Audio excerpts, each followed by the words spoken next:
Welcome to Kailash channel. இன்றைக்கி சூப்பரான ஒரு முள்ளங்கி சட்னி தான் பார்க்க போகிறோம். எப்படி பண்ணலான்னு பார்க்கலாம். கடாயில் எண்ணெய் ஊற்றிக்கலாம். எண்ணெய் சூடானதும் முள்ளங்கி போட்டுக்கலாம். கடாயில் ஃபஸ்ட்டு முள்ளங்கி போட்டதும் முள்ளங்கி நல்லா வதக்கி விட்டுக்கலாம். ரொம்ப சூப்பராகவே இருக்கும் இந்த முள்ளங்கி சட்னி. நான் ஒரு ஹோட்டலில் செஞ்சதை கேட்டு வந்தால் இந்த மாதிரி செஞ்சேன். நீங்களும் ட்ரை பண்ணி பாருங்கள், ரொம்ப சூப்பராக இருக்கும். முள்ளங்கி வதக்கினதுக்கப்புறம் வெங்காயத்தை போட்டு விட்டுடலாம். வெங்காயத்தை நல்லா வதக்கினதும் அது கூடவே தக்காளி, கொஞ்சம் தேங்காய் சேர்த்து நல்லா வதக்கிக்கலாம். அது கூடவே கொஞ்சம் ஃப்ரெஷ்ஷான கருவேப்பிலை சேர்த்துக்கலாம்.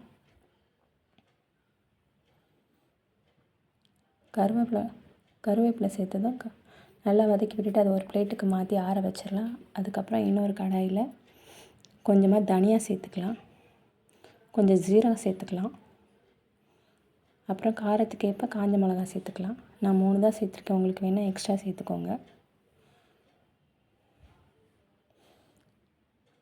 இதையும் நல்லா வதக்கி விட்டு ஒரு பிளேட்டுக்கு மாற்றிடலாம். ஆறுனதும் மிக்ஸி ஜாரில் சேர்த்துக்கலாம். ஃபஸ்ட்டு தனியா, காஞ்ச மிளகாய், ஜீரகம் 3ஐயும் குறைன்னு அரைச்சிக்கலாம்.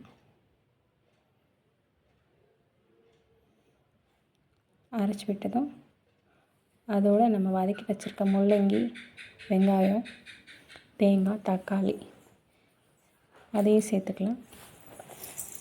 தேவைக்கேற்ற மாதிரி உப்பு சேர்த்துக்கலாம். அதுலேயே உப்பு சேர்த்துட்டு அதையும் நீங்கள் தண்ணியெலாம் ஊற்ற வேணாம், தண்ணி ஊற்றாம தான் அரைக்கணும். நீங்கள் வேணும்னா கொஞ்சமாக தண்ணி ஆட் பண்ணிக்கலாம். தண்ணி ஊற்றாமல் அரைச்சா நல்லாயிருக்கும் டேஸ்ட்டு.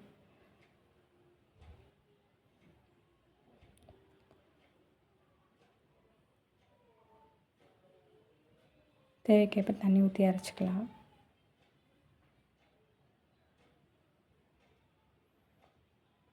அவ்வளோதாங்க. அதை அப்படியே ஒரு கிண்ணத்துக்கு மாற்றிக்கலாம். மாற்றிட்டு